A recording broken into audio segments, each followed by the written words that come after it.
I'm going to spend $50 billion to create 51% of the mining capacity in the world, and I'm going to steal all the Bitcoin in the world and take down the Western financial system. First of all, there's no such thing as cryptocurrency. There are 1,000 cryptocurrencies. In other words, you cannot speak generically about cryptocurrencies. Jim Rickards hates cryptocurrencies. That's not true. I really, really dislike Bitcoin, and I'll tell you why.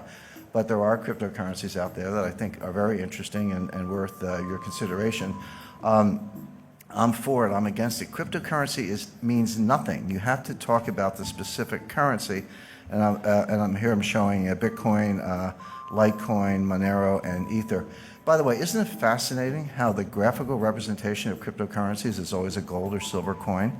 Bitcoin's gold and Litecoin's silver, Monero's both, and Ether is gold. I mean, what are they trying to say? I think that psychologically what they're saying is, well, this is nothing, but if we pretend it's a gold coin, then someone will buy it. But I just find this a little bit of an aside.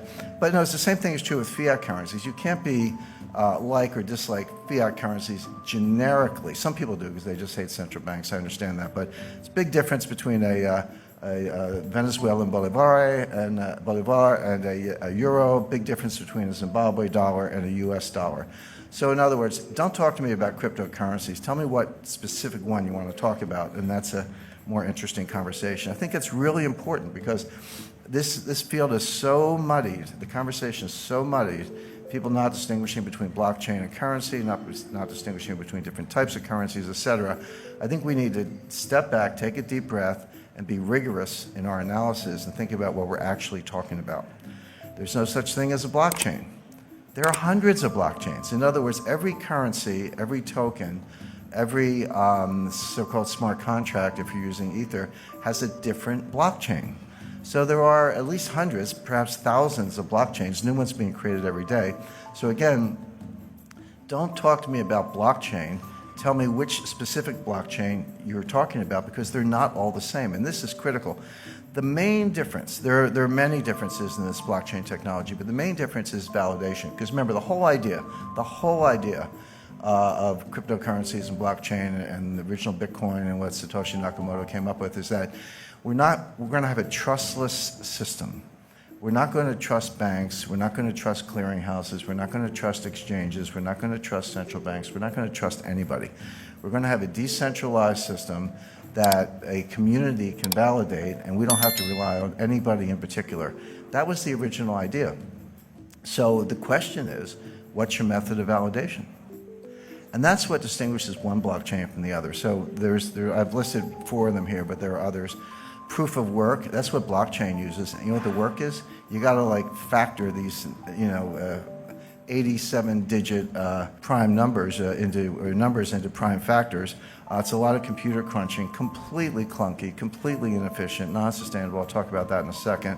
But that's Bitcoin. There's something else called proof of stake, meaning this is what Ether is based on. You demonstrate that you have a certain percentage of the processing power, so you step up based on your stake.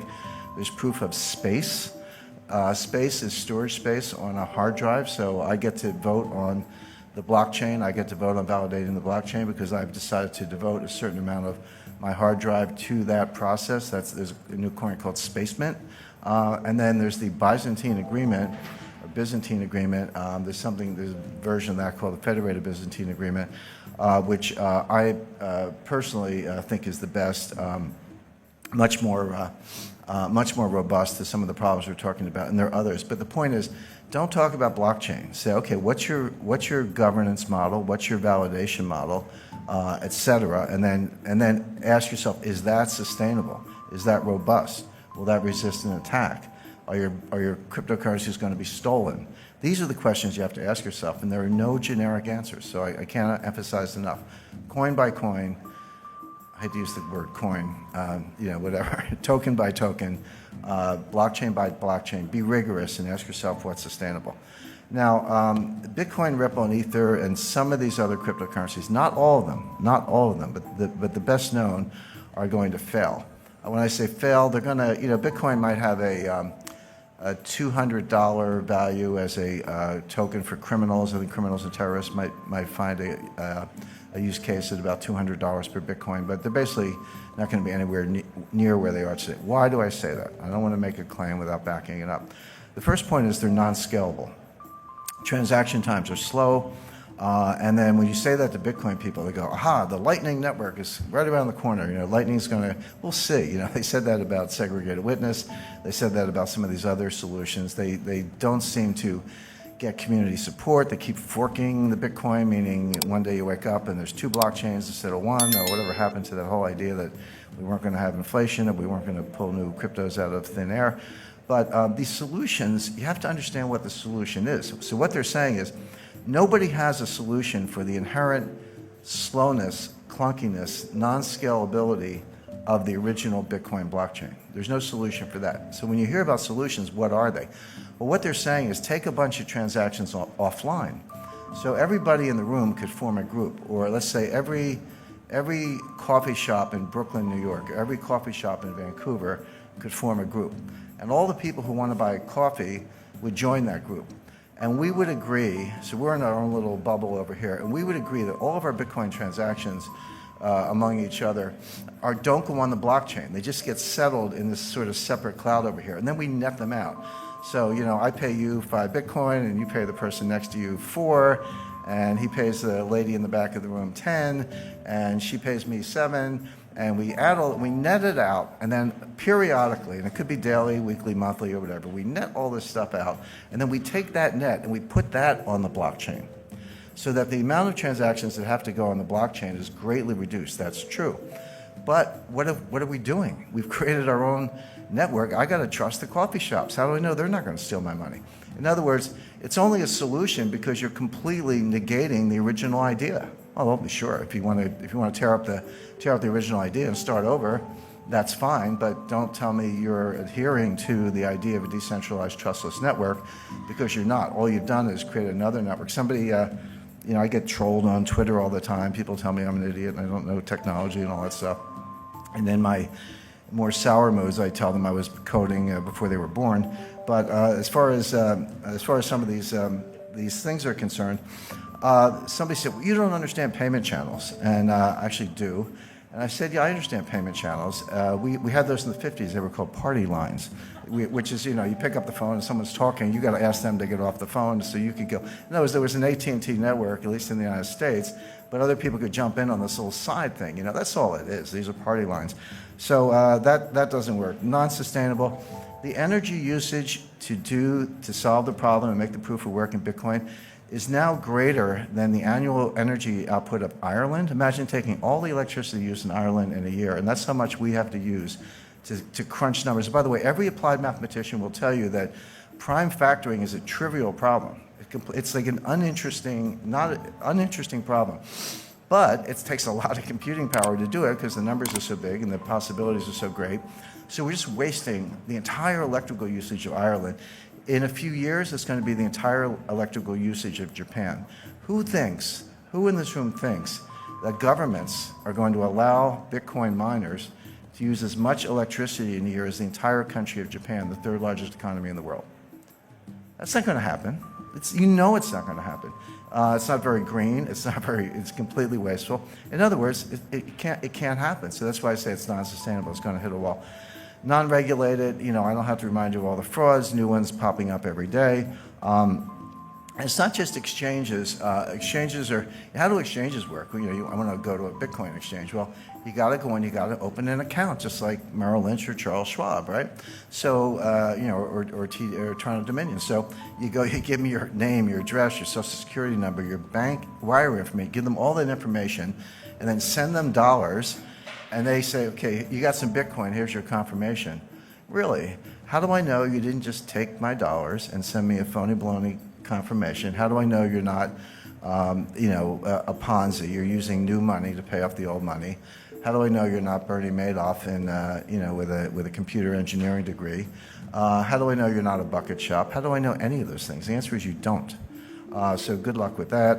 Not to mention Bitcoin whales. They estimate there are 1,000 people who control 40% of the Bitcoin. Now you got millennials buying, you know, 1/100th of a Bitcoin for, you know, $10 or whatever the math is. $100. But you got these, I call them the whales, these 1,000 people who have 40% of all the Bitcoin. You don't think they have a big vested interest in keeping the price up? And you don't think they wash trade, do wash sales? So A sells to B for 10,000, B sells back for 11,000, A sells back for 12,000, B sells back for 13,000. This is called painting the tape. It's the oldest trick in the book. And there's no profit and loss because we're selling the same Bitcoin back and forth. But what we are doing is creating a ticker that gets the millennials, I shouldn't pick up millennials, the 3 millennial children, but gets people all over the world, maybe a garage mechanic in South Korea took out a home equity loan or hawked his inventory, put his entire life savings into Bitcoin and has now been wiped out and is desperate and suicidal. That's what's going on. It's basically rich people stealing from the poor. Not a good business model in my view. And then finally, there's no use case other than criminals, terrorists, or tax evaders. Why is Bitcoin better than Visa unless you're a criminal? Now, if you're a criminal, I get it. If you're buying child pornography, you want to use the dark web and use some cryptos and all that. And if you try doing that with Visa, you'll probably get a call from the FBI. So I understand why it's good for criminals. But if you're not a criminal, if you're not a tax evader, if you're not buying child pornography, if you're not an arms dealer, if you're not a terrorist, then why is Bitcoin better than Visa? There's really no use case for it other than crime. And then it's not elastic. And this is important because there's a finite number of Bitcoins, 21 million Bitcoin. They're getting closer to that level every day. And everyone's like, this is a good thing because, you know, the problem with central banks is they print all this money and we're going to have inflation. By the way, we haven't had any inflation for the last 8 years. Separate issue. I'll come to that if we don't run out of time. But, you know, we hate central banks. They print too much money, blah, blah, blah. So we're going to cap the number of Bitcoin. But money supply has to be elastic. It can't be too elastic. The problem with central bank money is that it's too elastic. The reason, by the way, gold is such a good form of money is that it grows slowly. It grows at about the tempo of world growth. It grows at about the tempo of population growth. Not exactly, but close enough that it's the best form of money anyone's ever discovered. But the problem with Bitcoin, when you hit a hard stop, which they will, and the economy keeps growing, but you want to back it with Bitcoin, so here's your money supply and here's your economy, that's inherently deflationary, right? Because each Bitcoin's got to support more and more growth, meaning your Bitcoin is worth more in theory, but the problem is you never get there. Why? Because if you have a deflationary currency, there's no bond market. The money supply grows based on credit, based on loans, based on various forms of borrowing. The money supply is just a foundation, and the economy grows with credit. Nobody wants to borrow in a form of money that's going to be more expensive when you pay it back. I'm not talking about interest. That's always part of the equation. But I'm saying the money itself is worth more when you have to pay back the loan. No one's going to borrow on that loan, therefore no bond market, therefore no viable form of money. So these are all the reasons why this is going to hit the wall.